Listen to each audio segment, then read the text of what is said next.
तमाम तारीफें उस रब्बे वजूद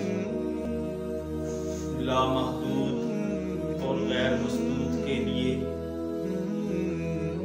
जो माबूद भी है, मसजूद भी है,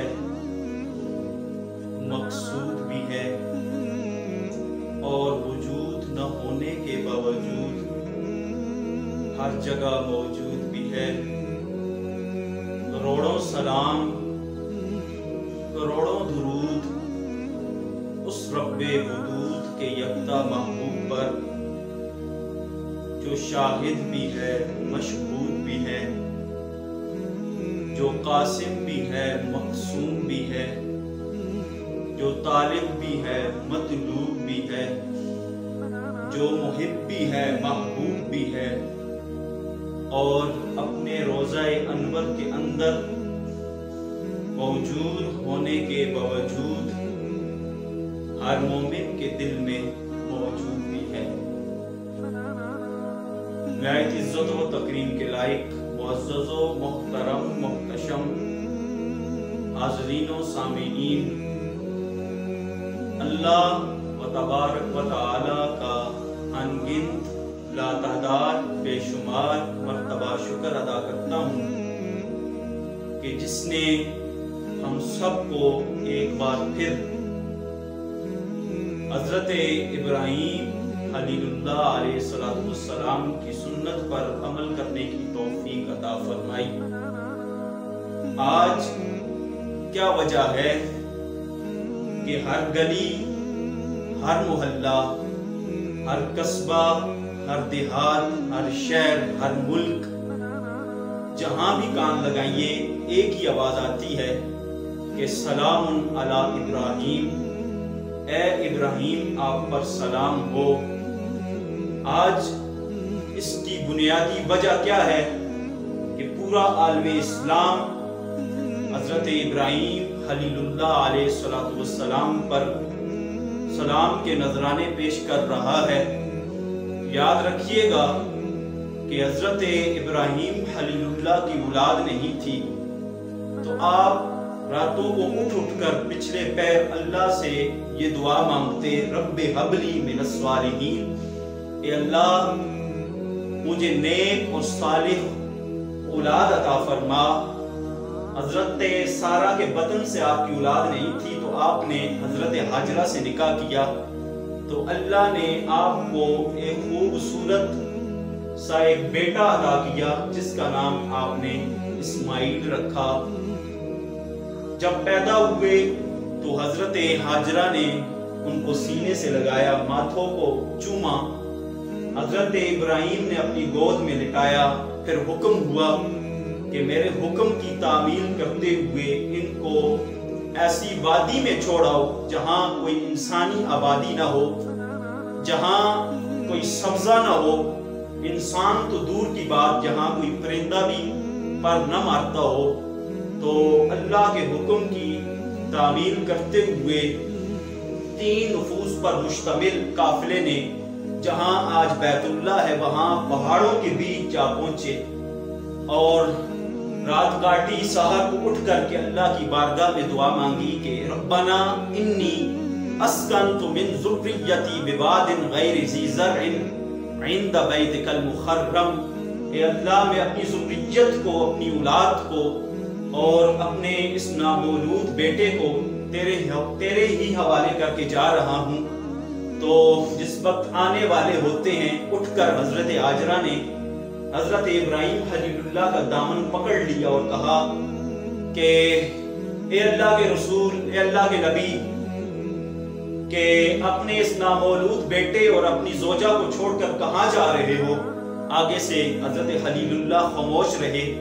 दूसरी बार फिर हजरत हाजरा ने पूछा, तमस्सकत बि अज़यारी, ए अल्लाह के रसूल अपनी जोजाए मोहतरमा और अपने इस नामौलूद बेटे को छोड़कर कहाँ जा रहे हो। फिर हजरत इब्राहीम खामोश रहे। तीसरी बार फिर पूछा कि ऐसी वादी में जहां कोई इंसानी आबादी भी नहीं है और इंसान तो दूर की बात, परिंदे भी पर नहीं मारते, यहाँ अपनी औलाद, अपनी ज़ुर्रियत ملکیت کو چھوڑ کر کہاں جا رہے ہو؟ آگے سے ابراہیم خلیل اللہ خاموش رہے، پھر خود ہی بول پڑی کہ یہ اللہ کا حکم تو نہیں ہے۔ آگے سے حضرت حاجرہ سلام اللہ علیہا نے جس وقت بولا کہ یہ اللہ کا حکم تو نہیں ہے، آگے سے حضرت ابراہیم بولے قال نعم، ہاں یہ اللہ کا حکم ہے۔ آگے سے حضرت حاجرہ سلام اللہ علیہا نے جواب دیا جائیے، خیر سے جائیے، اللہ ہم کو ضائع نہیں کرے گا۔ پھر حضرت حاجرہ سلام اللہ علیہا نے جہاں دن نہیں کٹتے تھے وہاں راتیں کاٹی، اور 1-2 دن کا اناج کھانے پینے کا سامان پاس موجود تھا وہ ختم ہو گیا، 2-3 دن بعد چھاتی سے دودھ بھی ختم ہو گیا۔ تو حضرت حاجرہ اپنی بھوک تو برداشت کر لیتی، لیکن بچے کی بھوک آپ سے برداشت نہ ہوتی۔ آپ صفا اور مروہ کی پہاڑیوں کے درمیان چکر لگاتے اور پانی کی تلاش میں کبھی صفا پہ کبھی مروہ پہ پانی کہیں نہ ملا۔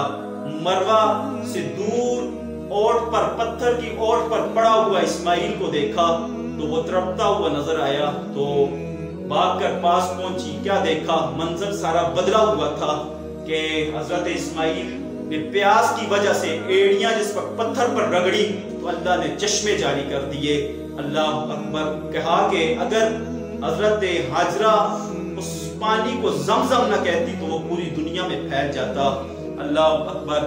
پھر جس وقت حضرت اسماعیل ذبیح اللہ 13 برس کے ہوئے، آپ بلوغت کی عمر کو پہنچے، تو آپ کے والد محترم حضرت ابراہیم خلیل اللہ نے ایک خواب دیکھا کہ وہ اپنے بیٹے حضرت اسماعیل کو ذبح کر رہے ہیں۔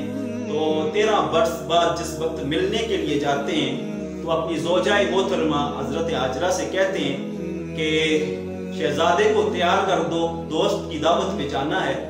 تو حضرت حاجرہ شہزادے کو تیل بھی لگاتی ہیں، نہلاتی بھی ہیں اور کنگھی بھی کرتی ہیں اور کپڑے بھی نئے پہناتی ہیں، اور حضرت ابراہیم خلیل اللہ اپنے بیٹے حضرت اسماعیل کو لے کر کے قربان گاہ کی طرف روانہ ہوئے۔ راستے میں شیطان کے تن بدن میں آگ لگ گئی، کہا کہ اللہ کو راضی کرنے کے اور تھوڑے طریقے ہیں کیا؟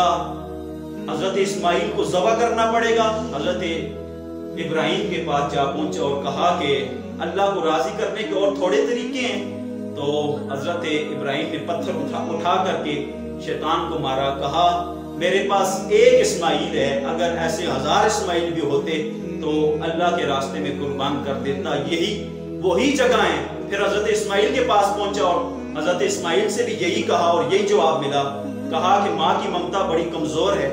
تو حضرت حاجرہ کے پاس جا پہنچا اور حضرت حاجرہ سے کہنے لگا کہ آج شہزادہ نظر نہیں آ رہا، کہاں ہے؟ تو آگے سے حضرت حاجرہ کہنے لگی کہ آج اس کا باپ اسے دوست کی دعوت پہ لے کر کے گیا ہے۔ تو کہا کہ وہ دوست کی دعوت پہ لے کر نہیں گیا بلکہ وہ اسے ذبح کرنے لے کر گیا ہے۔ کہا کہ تمہارا دماغ ٹھیک ہے کہ جو بیٹا راتوں کو اٹھ کر کے پچھلے پیر حضرت ابراہیم اللہ سے مانگتے رہے، کیا اس کو جو ہے وہ ذبح کر دیں گے؟ دنیا کی تاریخ میں کبھی ایسا نہیں ہوا کسی باپ نے اپنے بیٹے کو ذبح کیا ہو۔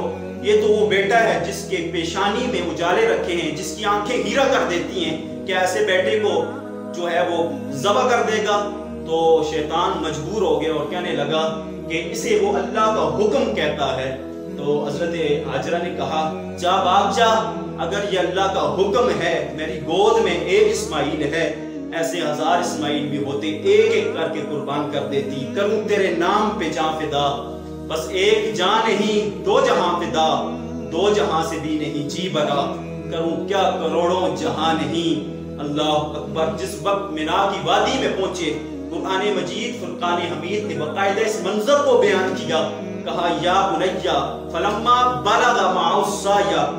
جس وقت حضرت ابراہیم خلیل اللہ علیہ السلام اس مینا کی وادی میں پہنچے تو اپنے بیٹے سے مخاطب ہوئے، کہنے لگے فلما بلغ معه السعی قال یا بنی انی ارى فی المنام انی اذبحک۔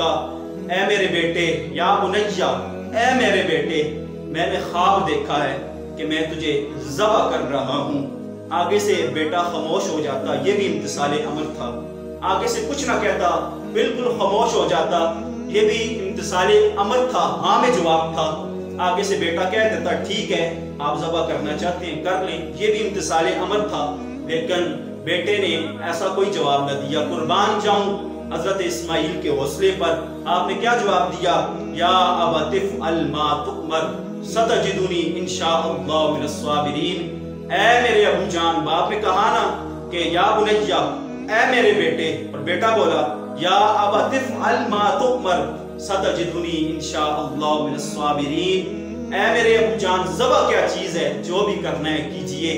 अगर ये काम आसान तो नहीं, गले पे छुरी फिरे और मैं तड़पू ना, लेकिन अल्लाह ने चाहा तो सतजिदुनी इंशाअल्लाह मिनस साबिरीन। अल्लाह ने चाहा तो मैं सब्र करने वाला पाऊंगा।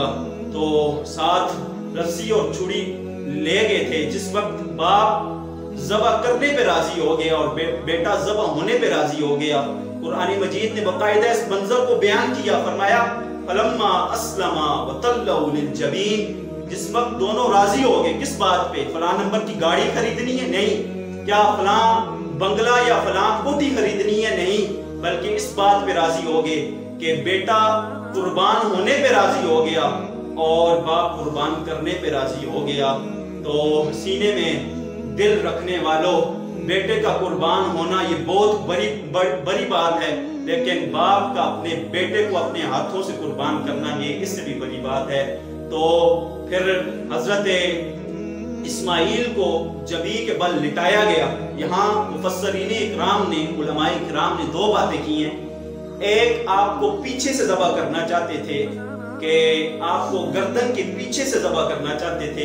एक, जिस तरह जानवर को ज़बह किया जाता है, जानवर का जो पेशानी होती है वो जमीन पर लगाई जाती है ताकि आपकी जानवर की जो है वो गर्दन कुशादा हो जाए, रगे तन जाए कि ज़बह करने में आसानी हो। तो फरमाया कि हजरत इस्माइल की जो पेशानी है पहाड़ पत्थर के साथ लगाई गई और आपकी गर्दन तन गई और आपको रस्सियों से बांध दिया। और उसके बाद हजरत इस्माइल, हजरत इब्राहीम अलैहिस्सलाम ने आंखों पे पट्टी बांध दी और नर्मो नाजिक और रेशम जैसी गर्दन पे छुरी को रखा। हुआ क्या कि एक बाल भी नहीं कटा। इकबाल बोले ये फैजाने नजर है या कि मकतब की करामत, ये फैजाने नजर है या कि मकतब की करामत, सिखाए किसने इस्माइल को आदाबे फर्जंदी।